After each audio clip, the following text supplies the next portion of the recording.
Pondé, o que come, onde vive, perguntaria o apresentador do Globo Repórter, a geração I? Explica pra gente melhor. Então, a geração I come alimentação balanceada. Isso eu já posso te adiantar. Essa expressão geração I, que é uma tradução direta da iGeneration, que é uma expressão que começou a ser usada muito recentemente. Existe uma psicóloga americana, já largamente conhecida no âmbito de estudos de juventude, chamada Jean Twenge, que ela publicou livros assim marcantes no entendimento de geração milênio, por exemplo, e depois os desdobramentos narcísicos dessa geração, desde o começo, de 2006 foi o primeiro livro. Agora ela lançou um novo livro que se chama iGen, né?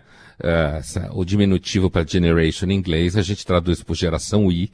Esse I é o I de internet, o I de iPhone, né?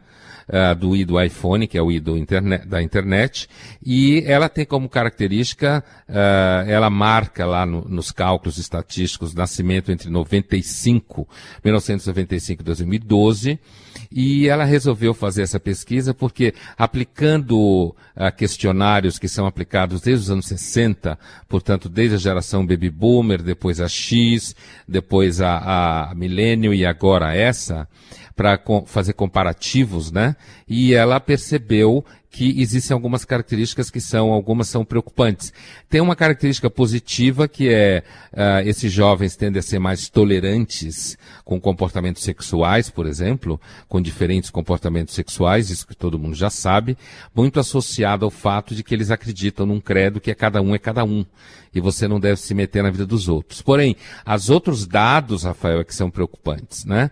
Primeiro, eles são muito frágeis psicologicamente, e eu devo dizer a você que eu trabalho com jovens entre 18 e 20 anos há 22 anos, certo? Em sala de aula, e eu já percebo isso que a pesquisa traz, que eles têm dificuldade para lidar com situações tensas, como prova, avaliação, algum retorno que não seja positivo.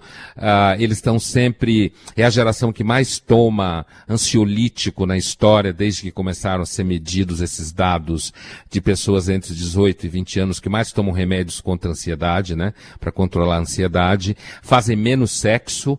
Isso já era um dado presente na geração millennium, né? Que agora fica caracterizado como pessoas que nasceram entre os primeiros anos dos anos 80 até 94. A queda na atividade sexual já era apontada por medo de doenças sexualmente transmissíveis, medo de engravidar nas meninas, dos meninos engravidar as meninas, a falta de paciência e investimento afetivo. Então essa geração I fica muito na cama, mexendo no celular o tempo todo, tem inclusive um cálculo médio de a cada 19 segundos troca a tela do celular, vendo vídeos de cachorrinhos e gatinhos, né?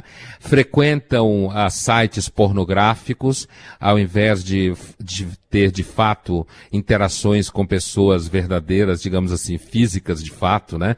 Não vão menos a festas do que os milênios, bebem menos, tem medo de dirigir. Então tem um quadro, Rafael, que a pesquisa chama atenção, é que eles parecem menos felizes. E como se mede isso, né?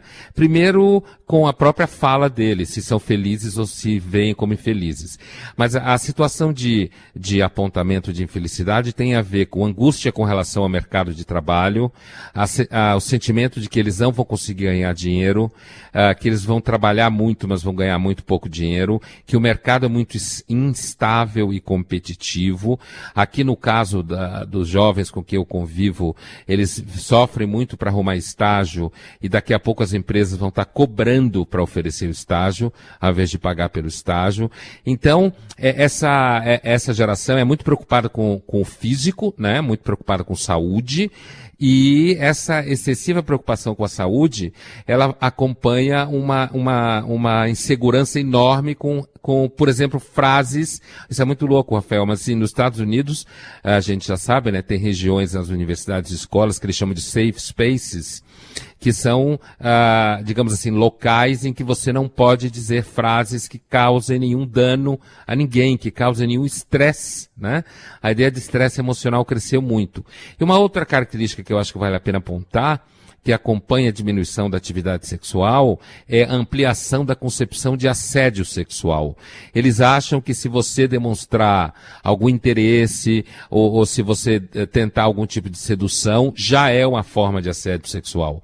Então, ao contrário dos clichês, por isso que eu acho importante isso, ao contrário dos clichês por aí de que os jovens estão bem resolvidos, lidam com afetos muito bem, estão muito seguros com relação ao mercado de trabalho, porque já nasceram digitais. Isso não é verdade. Eles estão morrendo de medo de não ter espaço no mercado de trabalho e muitas vezes os pais não ajudam, porque tem muitos pais que querem aprender a ser jovens com eles. E isso eles detestam.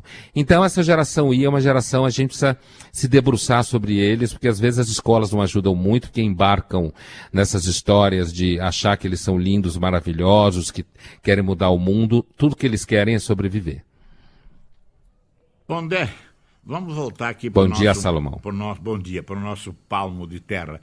O presidente da Câmara Federal disse que ele só dará seguimento aí ao projeto da reforma da Previdência quando houver votos para o governo. E diziam que ele era opositor do Temer, hein? Ele detalha até tudo, apenas quando o governo tiver condições de aprová-la. E são necessários 308 votos no plenário. Eu estou lendo aqui no jornal Empresas e Negócios que Maia participou de reunião no Palácio do Planalto com o ministro da Fazenda, com o secretário da Previdência, Marcelo Caetano, e com alguns deputados, né? Então, para quem pretendia separar a dupla sertaneja, nós temos uma manifestação inequívoca do presidente da Câmara Federal de apoio ao governo.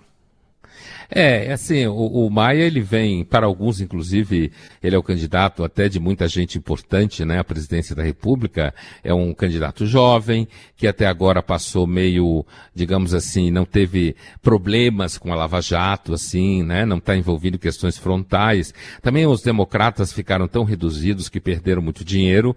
Então, quando você tem muito dinheiro, você acaba limpinho mesmo, né, nessas situações, quando você não tem muito dinheiro. E ele é um cara jovem, né, um político jovem e provavelmente, como dizem, tem aspirações, quem sabe, a chegar a ser uma opção de centro num país que hoje tende à polarização, que aliás é efeito inclusive das mídias sociais, que tem vocação populista de polarização no debate político e em tudo mais. Agora, essa atitude, se por um lado ele pode ser visto como alguém que está apoiando o Temer, dizendo só passa depois que tiver o número X necessários, e portanto ele está dizendo tratem de apoiar o presidente, ao mesmo tempo essa é uma afirmação que também pode significar, olha, se ele não conseguir o número de votos, então não tem reforma da Previdência.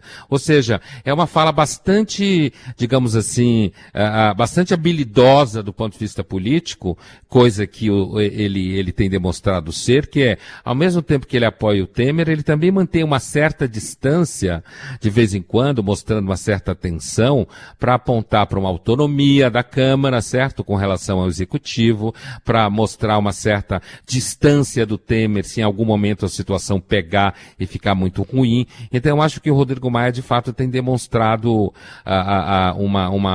uma razoável, bastante capacidade política. De administração política, eu quero dizer.